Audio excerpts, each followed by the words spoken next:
dan akhirnya terjadilah konflik yang akan menyisakan segudang permasalahan di belakang. Jadi dia beli dulu harga murah, sekarang sudah untung, ya udah dijual taking profit.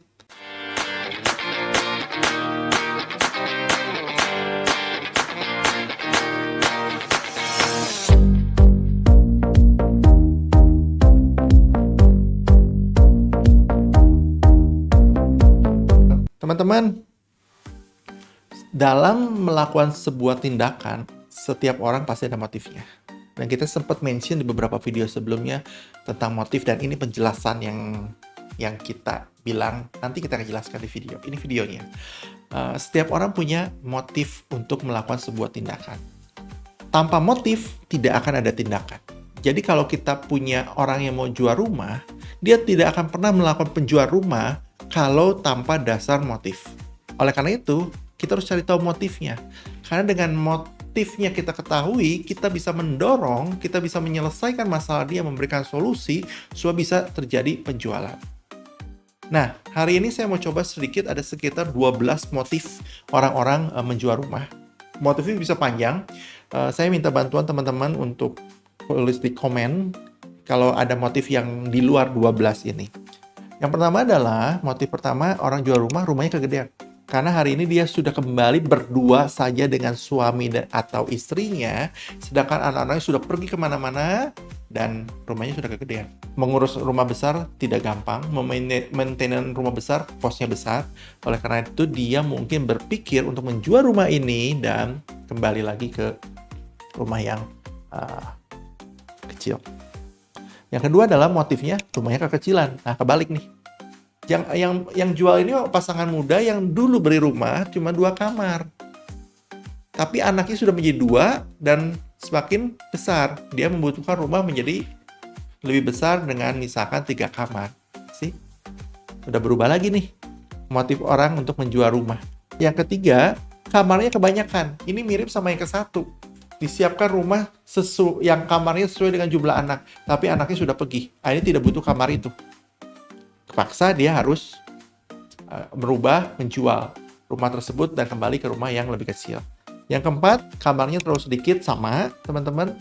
Dulu anaknya cuma 1, sekarang anaknya 5, tentu butuh kamar yang lebih besar lagi, lebih banyak lagi, akhirnya dia pindah. Kelima, berantem sama tetangga. Mungkin nggak sih kita berantem sama tetangga? Ada kemungkinan. Kita nggak pernah tahu tetangga kita itu siapa, serese apa tetangga kita, dan akhirnya terjadilah konflik. Daripada ribut, orang itu lebih baik meninggalkan tempat itu dan mencari tempat yang baru. Bukankah itu salah satu motif? Yang keenam, lingkungannya tidak nyaman. Dulu dia beli di daerah yang agak pinggir karena dia butuh ketenangan. Tapi sekarang daerah pinggir itu menjadi daerah kota yang lalu lalang rame sekali dan berisi kendaraan, polusi suara dan polusi udara, banyak lah. Sudah tidak nyaman lagi.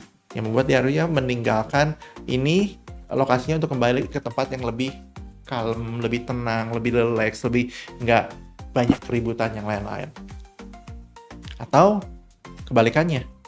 Biasanya dia tinggal di lingkungan yang sepi, mendadak dia berubah gaya hidup, berubah style hidup, dia butuh tinggal di daerah yang lebih rame, lebih dekat kemana-mana, aksesnya kemana-mana, bisa membuat dia pindah. Ketujuh, sudah untung. Jadi dia beli dulu harga murah, sekarang sudah untung, ya udah dijual taking profit supaya dia bisa beli lagi yang lain. Kedelapan, pindah kota.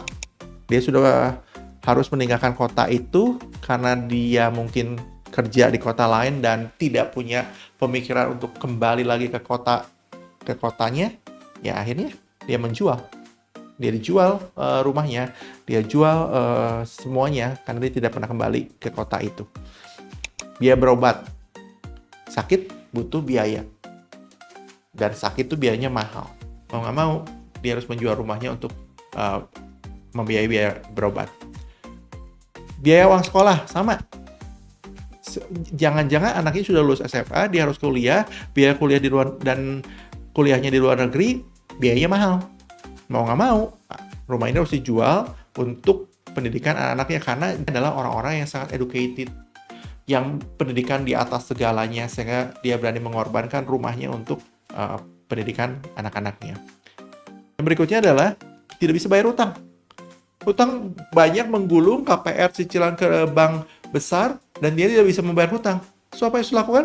Jual untuk menyelesaikan hutang. Daripada diteror sama debt collector, lebih baik dia menjual dan bisa pindah ke tempat yang lebih kecil atau yang sesuai dengan budget.